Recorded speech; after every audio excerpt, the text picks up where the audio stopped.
Hello, welcome to the tutorial on how to make one of the essential tailoring tools, a pattern weight. For this we need a piece of fabric 10 by 20 centimeters. This one I squared on one corner already. Now I'm measuring 10 centimeters up, mark that, and 20 centimeters across. To square the fabric, you can use a quilting ruler, you can use a T-square or another ruler that has a 90-degree triangle.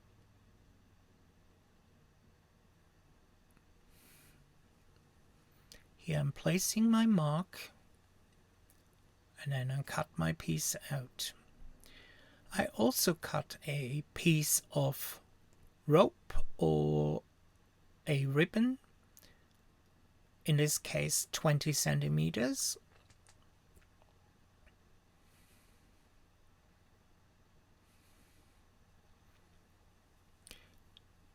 The rope is thick, so I remove the inner cord.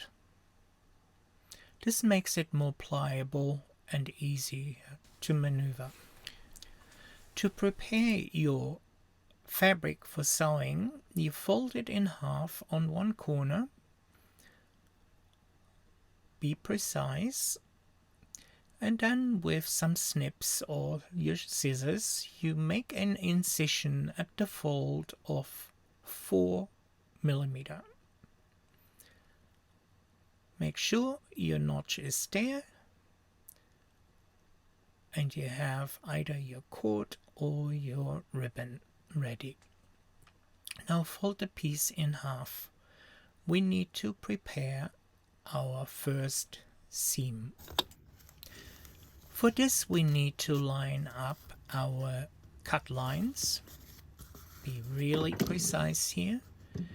We're starting at the edge that has the notch in it.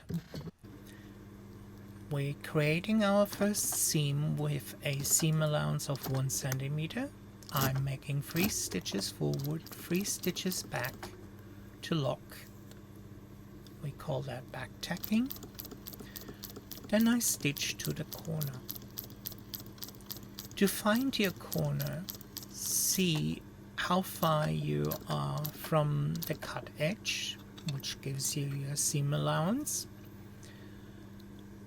As you can see here, this is 1 centimeter. Now I'm looking where's my centimeter mark from the bottom, and I'm stitching to that point. I lift the presser foot with the needle in the fabric, turn it, and then I continue stitching. Make just a few stitches and then insert your cord or your ribbon. Make sure that it is in the loop and you leave about 1.5 centimeters hanging past the edge. Now with some scissors, push them against the fold and then continue sewing. As you can see here, I'm holding my cord in place with some snips. When I'm at the point that I stitch into the cord, I'm going to the edge, I do my back tacking, and then if you do more than one, you join your next piece. Remember, you start at the side where you have your notch. Again, back tacking. You stitch all the way to the corner. You have your needle in the material. You lift your presser foot, you turn the piece 90 degrees, and you continue stitching to about the middle or a little bit before. Then you take your ribbon or cording, insert that, making sure it lays exactly at the edge of the fold. and then you continue stitching. As you can see here, again I left about 1.5 to 2 centimeters of the ribbon protruding past the seam allowance. Now back tack and your seam is finished. Here you can compare your pieces. This is the ribbon and this is the cording. Your first seam is done. Now we need to press our seams open. Check again that your notch is on the side that's open. This is how it will need to line up after we pressed our seam allowances open. I'm showing you two techniques. This one is the one where we press the seam allowances first and then we cut the corner to remove the bulk.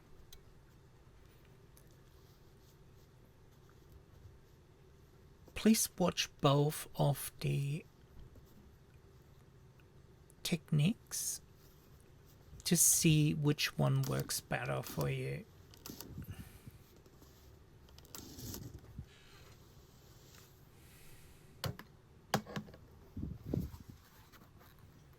As you can see here, the pieces are overlapping in the corner, which creates some extra bulk. I make sure that I'm a couple of threads away from my stitch line and the point in the corner, as you can see here. Then I take my piece, turn it around and press the seam allowance back on the other side.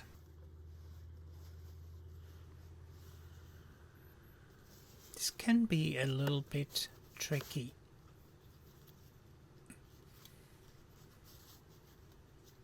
And this is how it will look like later on.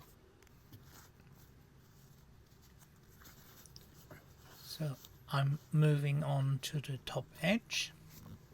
Press that over, and in this case I'm leaving the rest of the material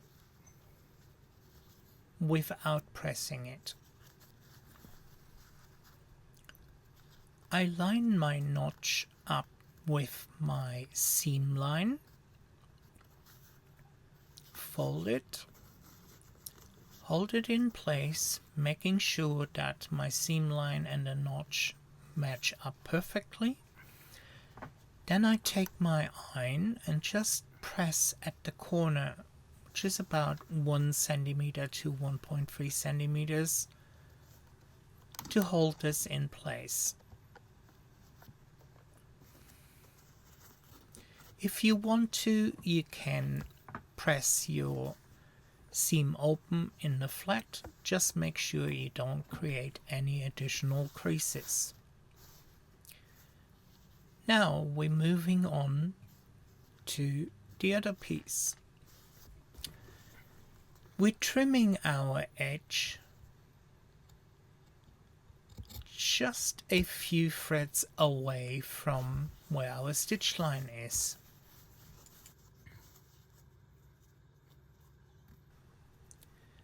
Then we open up our seam allowance and press that up.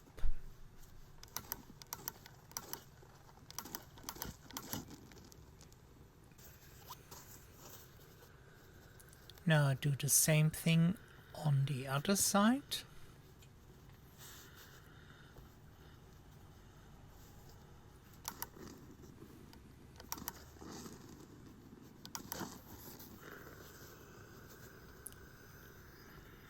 And make sure my corner is neat with some steam, and then let the iron sit there so the steam gets out of the material.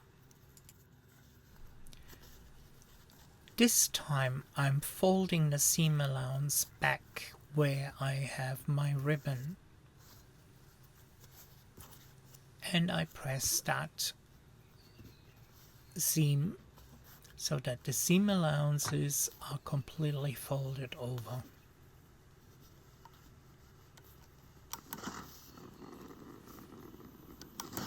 And you can see again there's a lot of steam, and then you leave the iron on to get that steam out of your fabric, which sets your crease semi-permanently.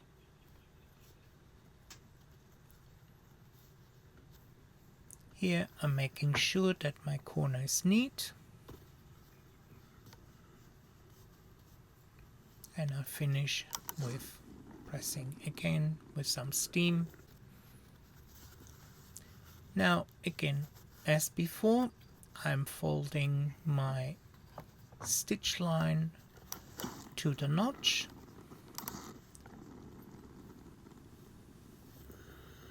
and then I press my edges again 1 centimeter to 1.3, and that is that.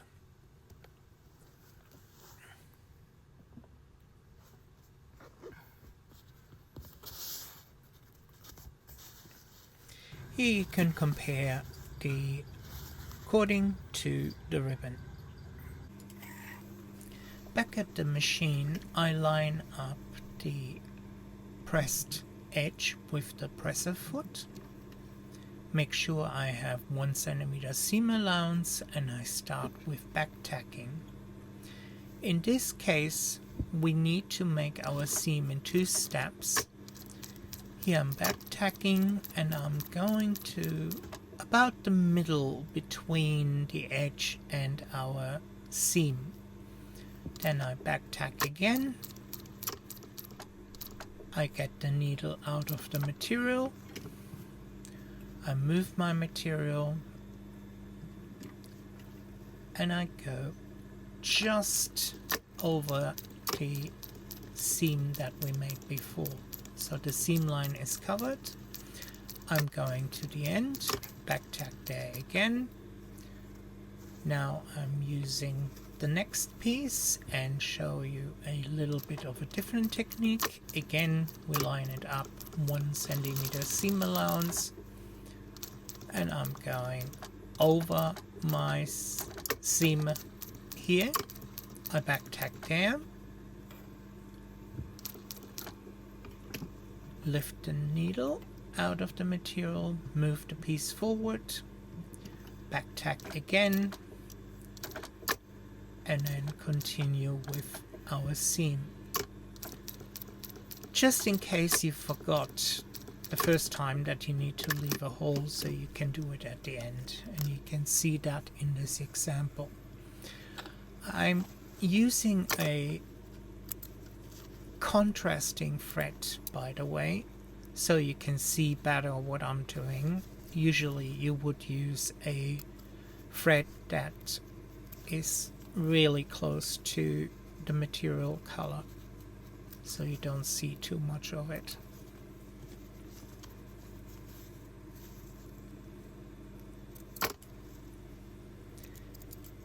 I clean up the threads, and I take the 2 pieces and compare them. As you can see, we have 2 different sizes of opening. First, I will show you how to turn the piece with the smaller opening. This is a little bit more challenging than the larger one, but there are some tricks that you can get out of this video.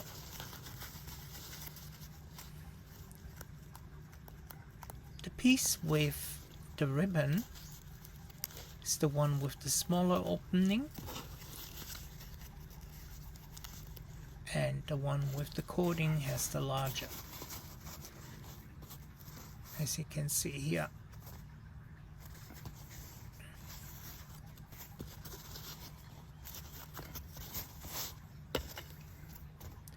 What I'm doing now is I take my tweezers or a crochet hook, see which one is easier to get the loop in there, and this time, nope, it didn't work.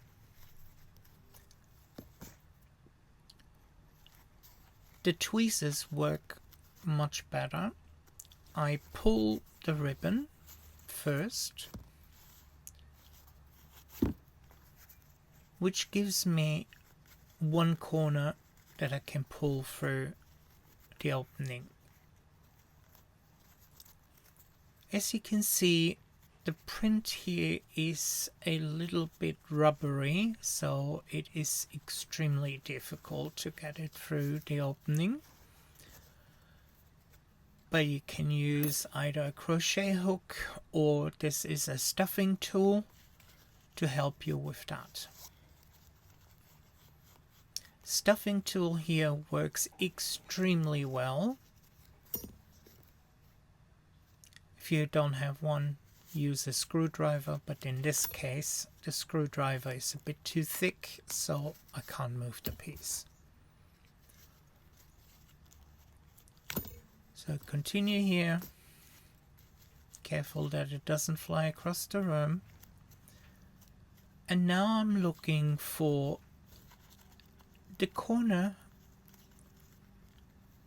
to get that to the outside.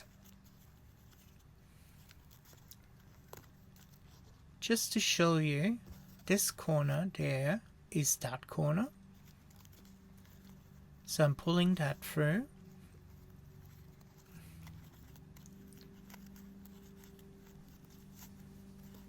And as soon as that is out, it will be much easier to turn this piece inside out. Now I'm right there.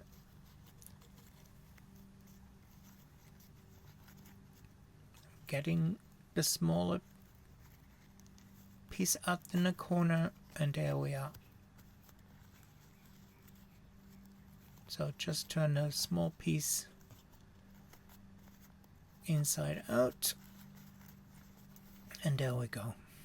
Now I'm taking my screwdriver and I'm turning the corners out, which means that we push our seam line to the edge, making sure that our seam allowance is laying flat. Again, there are many tools you can use. You can use your shears, you can use tweezers, a screwdriver, a crochet hook, anything that will help you. And you will see in a few moments that the corner turns out really nicely.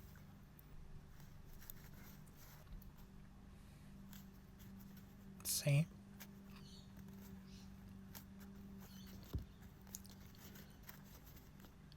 Now, you see the short part is there, the long part is that, and the seam there is your first seam.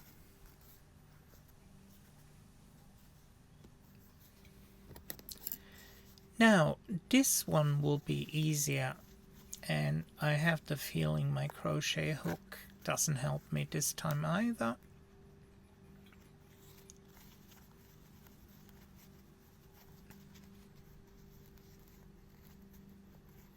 It's a bit difficult for me, so I take my tweezers, and the tweezers will do the trick.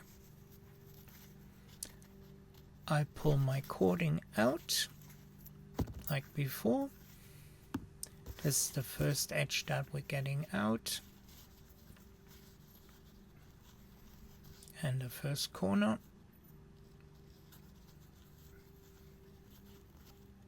So just make sure it's all turning nicely, and when you pull, you can see it looks really neat.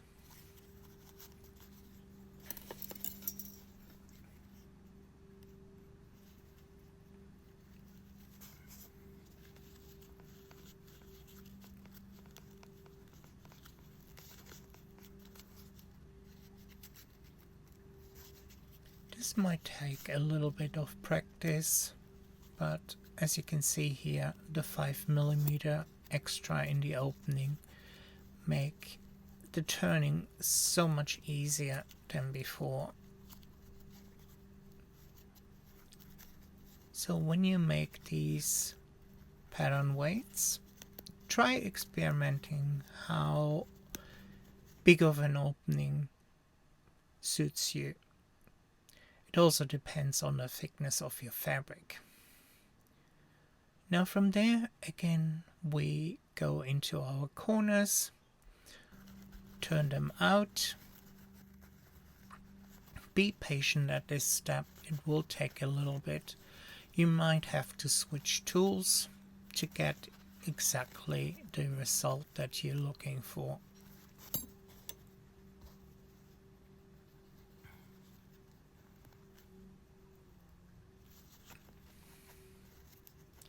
And do that to the remaining corners.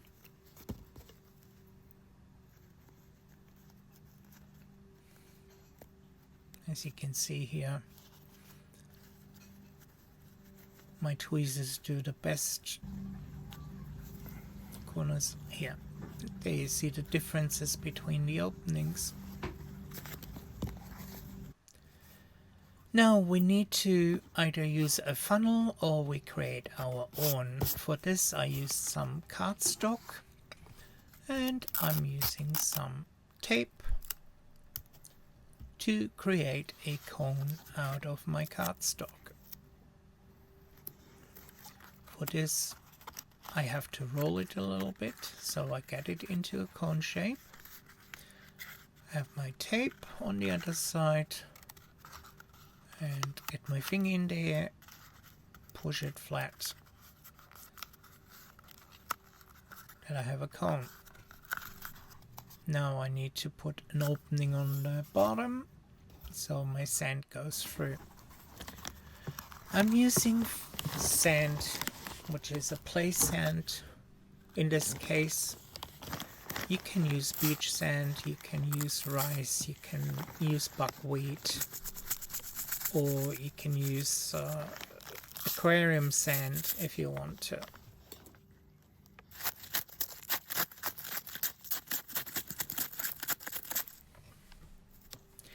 I'm using my stuffing fork to get the sand through and fill up my pattern weight. Now I'm seeing how much I still have to fill. I'm pushing the sand to the side, compact a little bit, fill it a little bit more, and slowly but surely I will get to the point where I can't get any more sand in. So just compact it a little bit, shake off some of the sand, and push the sand to the side. As you can see, there's still ample space, so I continue with filling.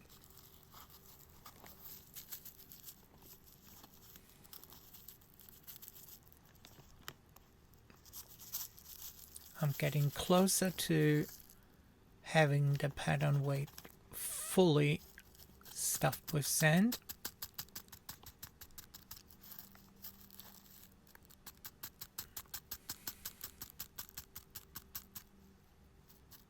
And make sure that you're pulling your funnel up, otherwise nothing will go in there. You can see there's still a little bit on the side, but that's fine. We will use that to our advantage when we stitch it close. This is the one with the larger opening, which is a bit easier to fill. Again, it's the same technique. But if you recall, the stitch line on one side is shorter than the other, and here I need to stuff the material directly into the corner as well to get that going, because this opening is further towards the middle.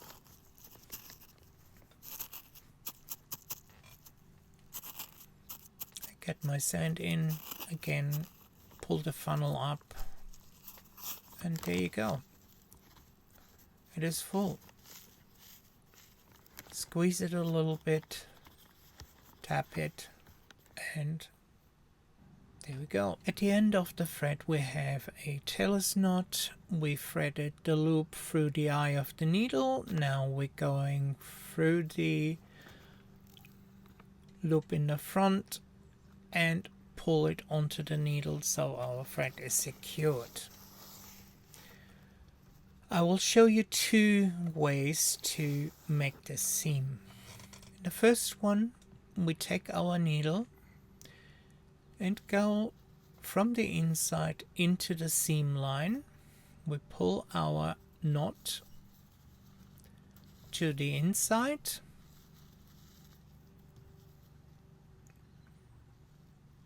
and then we make small stitches. First on one side, we catch a few threads, pull our needle through,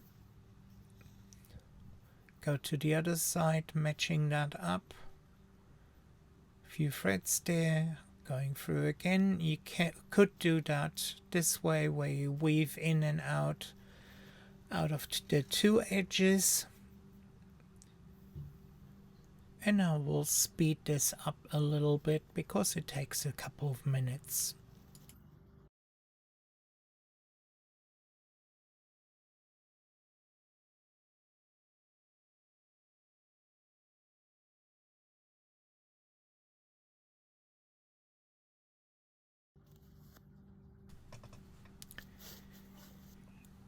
Now we need to secure our thread, and what I'm doing in this case is a triple knot.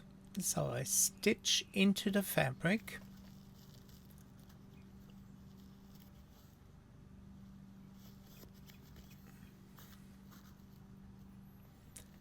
I pull the thread through a little bit further away,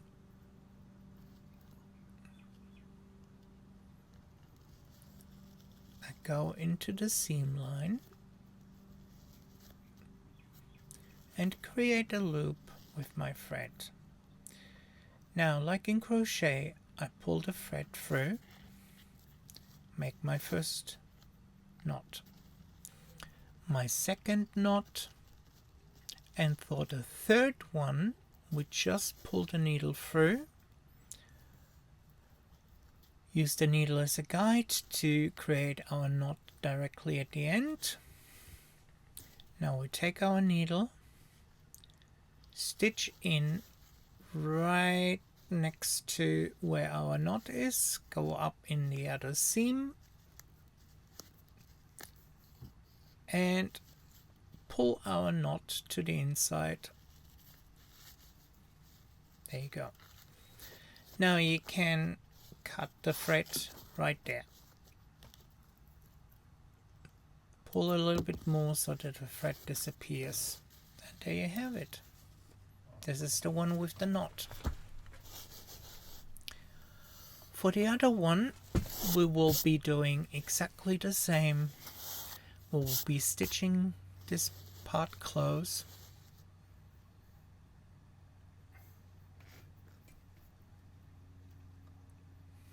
For that I need to make my knot.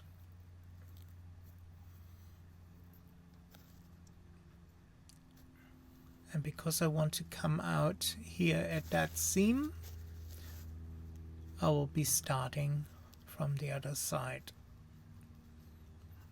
Again, stitching into the seam allowance, get my needle out directly at the stitch line, about 2 stitches back from where my back tacking is, and again I pull my knot to the inside,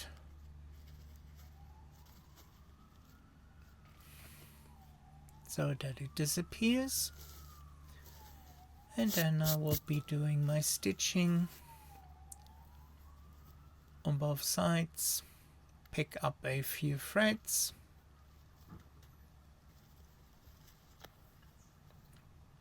go over into the other piece,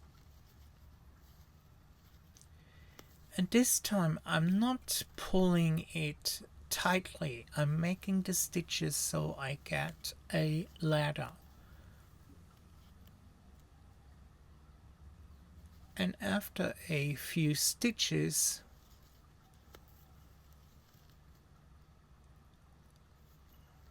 I will just pull this thread and my seam line will close up. The reason why I'm doing this on the longer seam is it helps me to control the sand from falling out.